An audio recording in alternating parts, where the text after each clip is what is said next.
Welcome back to my new video. সম্মানিত viewers, আপনারা অনেকেই হয়তো ফই মাটন রেসিপি খেয়ে থাকবেন, আবার অনেকেই হয়তো খান নাই। যারা খান নাই তারা আজকে আমার এই রেসিপিটা ফলো করে একবার হলেও ট্রাই করে দেখবেন। আজকে আপনাদের জন্য আমি ফই মাটন ভাজি নিয়ে হাজির হয়েছি।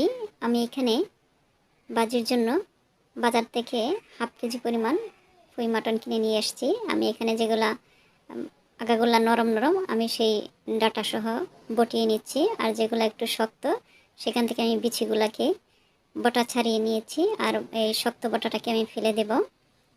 এভাবেই আমি সবকটা ফই মাটন কুটে নিয়েছি। দেখতে পাচ্ছেন আমি নরম নরম অংশগুলোকে টুকরো টুকরো করে নিচ্ছি, আর যেগুলো শক্ত ডাটা সেগুলোকে আলাদা করে নিচ্ছি। ডাটা থেকে ডাটাগুলো ফেলে দিচ্ছি। এভাবে সবকটা মাটন আমি কুটে নিয়ে মাটনগুলোকে ভালোভাবে ধুয়ে পরিষ্কার করে নিয়েছি পানি ঝরিয়ে। আমি এখানে অর্ধেকটুকু ভাজি করব, আর অর্ধেকটুকু দিয়ে মাছের মাথা দিয়ে ভুনা করব। অর্ধেক ফই মাটন নিলাম, আর নিয়েছি কিছু আলু কিউব করে আগে থেকে তেলে ভেজে নিয়েছি। নিয়েছি একটা বেগুন কিউব করে কেটে, আর ধনে পাতা কুচি নিয়েছি, পেঁয়াজের কালি। এখানে একটা কড়াই আমি সামান্য পরিমাণ পেঁয়াজ দিয়ে দিচ্ছি সরিষার তেল। এবার এটাকে ভেজে নেব। কড়াইয়ে আমি আগে মাছ ভেজে নিয়েছিলাম, তাই আর দই নাই। এবার যখন ব্রাউন কালার করে ভেজে নেওয়া হয়েছে তখন আমি ফই মাটনগুলো দিয়ে ভালোভাবে নেড়ে ছেড়ে কিছুক্ষণ ভেজে নিচ্ছি। এ পর্যায়ে আমি দিয়ে দিচ্ছি স্বাদমতো লবণ, সামান্য মরিচ এবং মশলা গুঁড়ো দিয়ে দিচ্ছি, হালকা হলুদ গুঁড়ো। এবার আমি সবকটা উপকরণকে ভালোভাবে মিশিয়ে নিচ্ছি নেড়ে ছেড়ে। এই পুঁই মাটনটা আমি আগেও জানতাম না যে এতটা মজাদার করে খাওয়া যায়। আর দিয়ে দিচ্ছি এবার বেগুন কেটে রাখা আর আলু কুচিগুলোও দিয়ে দিচ্ছি, দিয়ে আবারও নেড়ে ছেড়ে মিশিয়ে দিচ্ছি। এ পর্যায়ে আমি পেঁয়াজের কালি কুচি করে রাখা এগুলাও দিয়ে দিলাম। আবারও আমি নেড়ে ছেড়ে সবকটা উপকরণকে ভালোভাবে মিশিয়ে নিচ্ছি। পুঁই মাটন দিয়ে এত সুন্দর এত সুস্বাদু একটা রেসিপি তৈরি করা যায়, যা না খাইলে বুঝতে পারবেন না।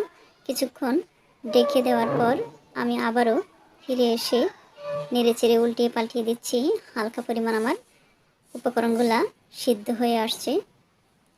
আবারও আমি এভাবেই নেড়ে চেড়ে ফালি করে রাখা মরিচগুলো দিয়ে দিচ্ছি। আবারও আমি নেড়ে ছেড়ে মিশিয়ে নিচ্ছি। এ পর্যায়ে আমি 2-3 মিনিটের জন্য ঢেকে দেব। ফিরে আসছি ব্রেকের পর। দেখতে পাচ্ছেন আমার সবজিগুলো সিদ্ধ হয়ে গেছে।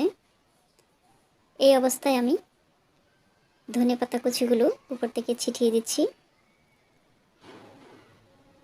আর এবারও আমি একে উল্টিয়ে পাল্টিয়ে ধনেপাতার সাথে মিশিয়ে নিচ্ছি।